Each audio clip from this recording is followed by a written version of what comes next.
Bonjour et bienvenue sur cette vidéo concernant l'affiliation et le blogging. Aujourd'hui, je vais vous proposer de regarder ensemble comment trouver des idées d'articles pour votre blog.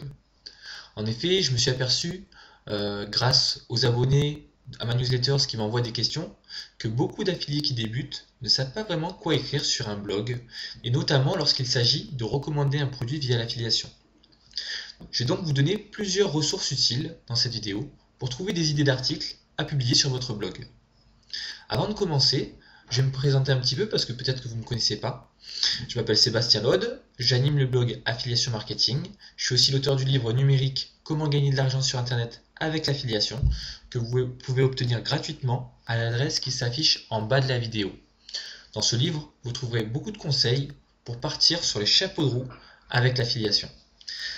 Alors, maintenant que je me suis un petit peu présenté, on va passer au sujet de cette vidéo qui est comment trouver des idées d'articles pour votre blog. La première ressource que je vous propose, c'est de lire les journaux spécialisés. Alors pourquoi les journaux spécialisés? Il y a plusieurs avantages à utiliser cette source d'information. La première, c'est que dans les journaux, l'information qui est publiée a généralement été vérifiée à la base. Soit elle vient d'experts, donc si c'est le cas, si c'est une interview d'experts, vous allez pouvoir par exemple récupérer des conseils d'experts que vous allez pouvoir publier sur votre blog.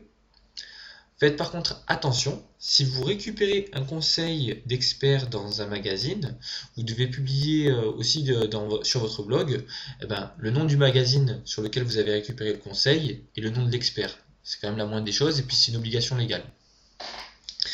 Une deuxième chose, si vous lisez les journaux spécialisés, vous devez vous en inspirer mais ne pas les recopier. Vous ne pouvez pas recopier un article en entier, c'est interdit. Vous pouvez récupérer une phrase si vous voulez, tant que vous citez la source, c'est autorisé. Par contre, vous ne pouvez pas récupérer l'article en entier. Moi, ce que je vous conseille, c'est surtout de pouvoir en fait récupérer le conseil, mais le donner et l'adapter avec vos propres mots. Voilà. Donc ça, c'était la première ressource que je vous conseille, c'est les journaux spécialisés. Voyons voir maintenant une deuxième source d'information qui peut être intéressante pour trouver des idées d'articles. Alors, les blogs, lire les blogs qui sont sur internet. Ça paraît bête, mais en fait, quel que soit le sujet que vous voulez aborder, il existe forcément d'autres blogs qui traitent du même thème que vous. En lisant des articles sur les autres blogs qui abordent le même sujet que vous allez certainement trouver des idées que vous trouvez intéressantes, que vous vous dites, bah tiens, ça ce serait sympa de partager avec mes lecteurs. Donc, n'hésitez pas. Petit conseil que je vous donne, c'est déjà de trouver un angle différent. Par exemple, si jamais vous trouvez un article intéressant que vous avez lu, essayez de l'aborder mais sous un angle nouveau, que vos lecteurs se disent pas bah tiens j'ai déjà vu ça quelque part, qu'ils disent plutôt ah tiens c'est original cette façon de présenter ce contenu. De cette manière vous allez pouvoir fidéliser certains lecteurs qui vont certainement préférer passer par votre blog que par d'autres parce que vous avez pris le temps de travailler l'information d'une certaine manière, ce que beaucoup de blogueurs ne font pas. Un autre conseil aussi, c'est si par exemple vous avez repéré un blog qui publie régulièrement des informations intéressantes, n'hésitez pas à le mettre dans vos favoris ou à vous abonner à la newsletters comme ça vous aurez forcément à un moment donné en allant le lire peut-être des idées qui vont vous venir pour vos articles. Un point important, c'est que si jamais vous passez, donc vous avez trouvé des informations intéressantes sur des blogs, pensez quand même à vérifier l'information parce que pas tous les blogs sont des blogs spécialisés faits par des experts. Donc il y a des blogs qui vont être tenus par des personnes qui ont une bonne volonté, qui veulent partager mais qui n'ont pas forcément vérifié l'information. Donc pensez-vous à vérifier l'information auprès d'experts ou auprès de sites spécialisés, de journaux spécialisés, de livres pour vraiment transmettre des informations de valeur à vos lecteurs et visiteurs. Alors, troisième point maintenant, une troisième ressource pour trouver des idées d'articles. Ce sont les sites d'articles libres de droit. Alors les sites d'articles libres de droit, c'est en fait des sites sur lesquels vous pouvez publier des articles et ces articles peuvent être récupérés par n'importe quelle personne qui a un site web pour qu'il puisse le mettre en fait sur son site.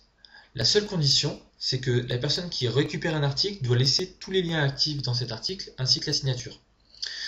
Moi, ce que je vous conseille, c'est pas de récupérer des articles en entier avec les liens et signatures, mais plutôt de lire plusieurs articles qui concernent votre sujet, de trouver des idées qui vous intéressent et d'en faire un article avec vos propres mots en récupérant justement les idées que vous voulez partager avec vos lecteurs.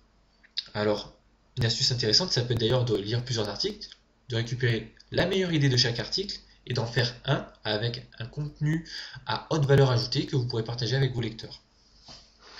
Voilà. Par contre, comme pour les blogs, pensez à vérifier l'information que vous avez sur ces sites, parce que autant vous pouvez avoir un expert qui va vous donner des conseils, autant vous pouvez avoir une personne qui n'est pas forcément experte dans son domaine, qui a juste trouvé une information, qui la partage, mais par contre qui l'a pas vérifiée. Et du coup, c'est possible que cette information soit pas forcément juste. Donc vérifiez l'information toujours auprès d'experts ou de sites spécialisés. Alors, je vous remercie de votre attention, d'avoir suivi cette vidéo. J'espère que ces quelques conseils vous ont plu.